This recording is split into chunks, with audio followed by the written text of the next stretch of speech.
Hey everyone, welcome back. Today I'll show you how to clear Instagram cache on both iPhone and Android devices. For iPhone users, start by opening your Settings app. Tap on General, then select iPhone Storage. Scroll down until you find the Instagram app and tap on it. Now tap Offload App and confirm by tapping it again. This will clear the cache while keeping your data.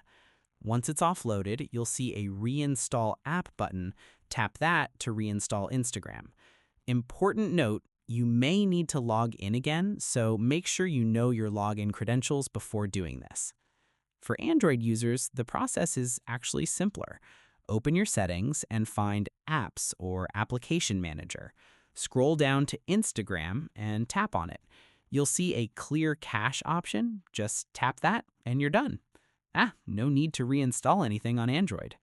And that's it. You've successfully cleared your Instagram cache, which helps free up storage space and can improve app performance. This works for clearing Instagram data, fixing Instagram issues, and optimizing your phone storage. If this helped you, don't forget to like and subscribe for more quick tech tutorials. Thanks for watching.